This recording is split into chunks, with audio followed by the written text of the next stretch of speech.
Nah, setelah mendapatkan SI dan RJ dan SJ, nah kita akan ada dua teori yang akan kita bahas. Yang pertama itu adalah Kaplan-Meier estimator, dan yang kedua itu adalah Nelson-Allen estimator ya. Nelson-Allen estimator itu mirip seperti yang kita pernah pelajari di chapter sebelumnya. Nah, untuk itu kita akan pelajari dulu tentang yang Kaplan-Meier estimator. Istilah lain dari Kaplan-Meier estimator itu adalah ini ya, product limit estimator. Nah, kenapa disebut dengan product limit? Karena alasan yang akan saya tunjukkan sebagai berikut nih. Nah, jadi untuk Kaplan-Meier estimator, pertama-tama kita akan bahas untuk X yang kurang dari Y1 ya. Nah, ini Sn-nya adalah 1 ya.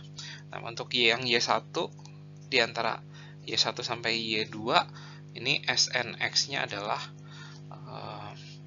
R1 dikurangin S1 dibagi R1 ya. Jadi total yang masih hidup ya dibagi yang bisa meninggal di periode tersebut ya. Jadi reset di periode tersebut ya. Nah, kemudian untuk yang Y, dari Y2 sampai Y3 ini adalah Sn Y2 ya dikali R2 min S2 per R2 ya. Nah, atau dengan kata lain ini adalah R1 min S1 per R1 ya. Dikali R2 min S2 per R2 ya. Jadi perkalian.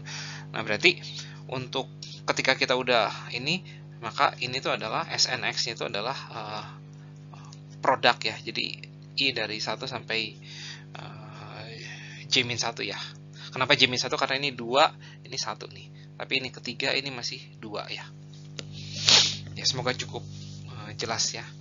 Nah, kita akan coba terapkan ini ke contoh yang kita pernah bahas sebelumnya.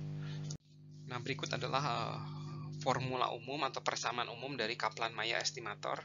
Nah, jadi ketika X-nya kurang dari Y1, seperti yang tadi saya bilang, itu SNX itu 1, namun untuk X yang di antara YJ-1 sampai YJ, ini adalah produk ya, tapi untuk X yang di atas YK,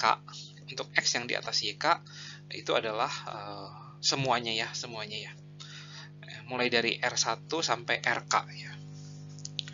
Nah, tapi ingat bahwa karena data kita itu adalah data yang tersensor ya, berarti ini tuh sebenarnya nggak berlaku untuk X sebesar mungkin ya. Jadi ini tuh masih dibatasi YK sampai U ya. Hanya sampai U doang ya, UK ya. UK itu U yang terakhir ya, U yang terbesar kan biasa di UK. Nah, untuk X yang di atas UK ya, untuk X yang di atas UK itu ada 3 opsi yang bisa kita ambil. Apa adanya, maksudnya apa adanya tuh adalah ya udah kita terapkan ini untuk kita nggak perlu ada ini gitu ya. Jadi untuk X besar di YK tuh seperti itu gitu ya. Kemudian kita paksa nilainya 0 ya. Jadi Sn kan kalau X semakin besar kan semakin mendekati ke 0 ya, atau dibuat konvergen menuju ke 0 ya. Jadi ketiga opsi ini sering dipakai di berbagai masalah di buku ataupun di soal-soal ya. Nah, untuk itu kita akan untuk lebih jelasnya kita akan bahas ini dalam contoh yang tadi kita bahas. Nah, kita akan mencoba mencari Kaplan-Meier estimator dari dataset D2 ya. Nah, dari dataset D2 tadi kita sudah dapatkan tabel SJ dan RJ-nya.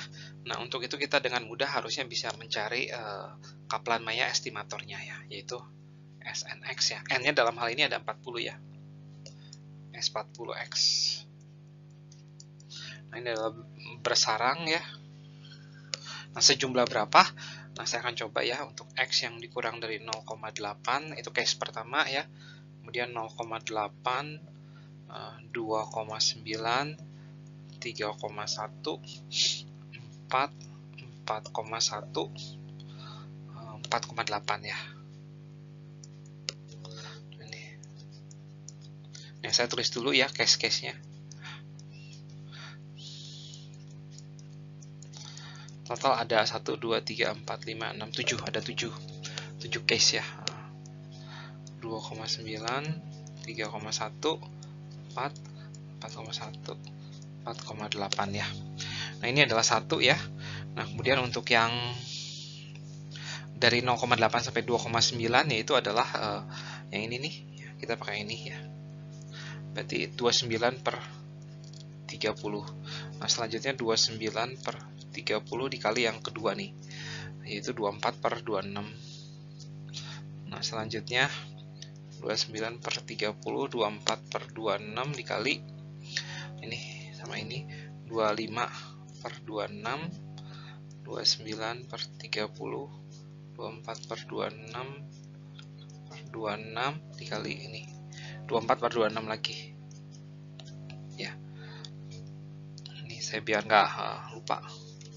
Nah, dua kasus terakhir yaitu 29 per 30, 24 per 26, 25 per 26, 4 per 26 dikali ini 22 per 23, dan yang terakhir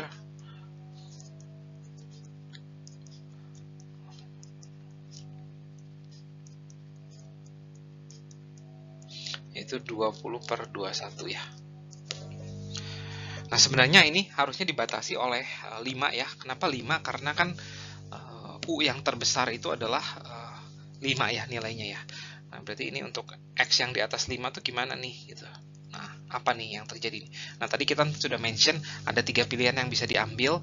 Nah, kita akan bahas ketiga pilihan itu di slide berikutnya.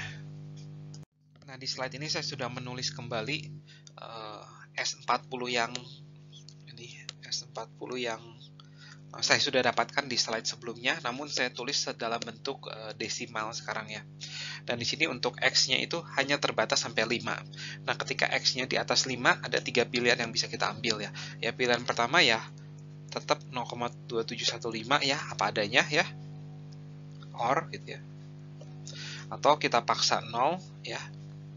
Atau yang terakhir kita paksa, kita buat sebuah fungsi yang konvergen menuju ke 0 ya. Ya, caranya tinggal pakai ini nih, 0,7215 ya, kita pangkatkan untuk X-nya yang di atas 5 kan ini ya. Nah, kita bikin ini konvergen menuju ke 0 ya, yaitu berarti X per 5 nih ya.